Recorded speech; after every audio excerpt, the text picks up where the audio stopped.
നമസ്കാരം, ഞാൻ doctor Arjun, fission ചെങ്ങമ്പള്ളി റെമേഡിയം. ഇന്ന് നമ്മൾ സംസാരിക്കുന്നത് ലീച്ച് തെറാപ്പിനെ പറ്റിയാണ്. ഇപ്പം ലീച്ച് തെറാപ്പി ഏതൊക്കെ ഡിസീസിന് കൊടുക്കാം?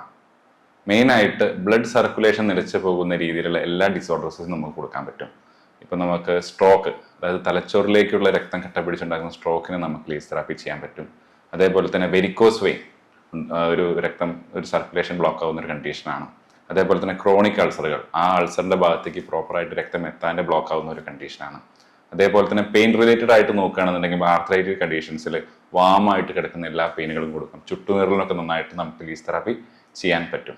ഇനി കോസ്മെറ്റിക് പർപ്പസിൽ വരികയാണെന്നുണ്ടെങ്കിൽ ആക്നെ, സ്കാർ മാർക്കുകൾ, ഇവിടെയൊക്കെ നമുക്ക് ലീച്ച് തെറാപ്പി ചെയ്യാൻ പറ്റും. പിന്നെ കണ്ണിൽ നമ്മൾ സ്റ്റൈക്കൊക്കെ ലീച്ച് തെറാപ്പി ചെറിയ ലീച്ചുകൾ കൊടുക്കാറുണ്ട്. പിന്നെ ഇതിൻ്റെ ആക്ഷൻ എങ്ങനെയാണ്? അപ്പോൾ ലീച്ച് കടിക്കുമ്പോൾ ഹിരുഡിൻ പ്രൊഡ്യൂസ് ചെയ്യും.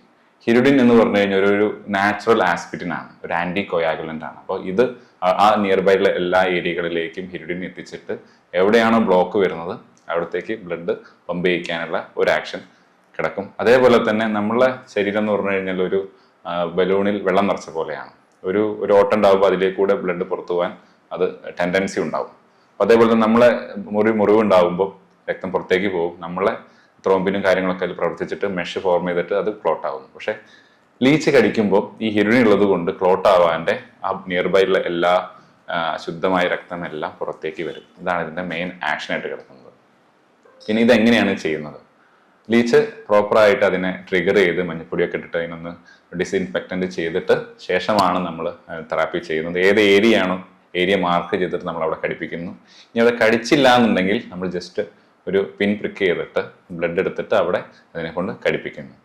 എല്ലാതരം അട്ടകളും എല്ലാതരം ലീച്ചുകളും നമുക്ക് ലീച്ച് തെറാപ്പി എടുക്കാൻ പറ്റില്ല. നല്ല ഫ്രഷ് വാട്ടർ ആയിട്ടുള്ള സൈഡിൽ യെല്ലോ ആയുള്ള ലീച്ചുകളാണ് നമ്മൾ പ്രോപ്പറായിട്ട് എടുക്കാറ്. നമ്മൾ മൂന്നാറിലൊക്കെ ട്രിപ്പൊക്കെ പോകുമ്പോൾ ഒരു റെഡ് കളർ അട്ടൊക്കെ അടിക്കാറുണ്ട്. അതൊക്കെ അടിച്ചു കഴിഞ്ഞാൽ നല്ലതാണെന്ന് വിചാരിക്കരുത്.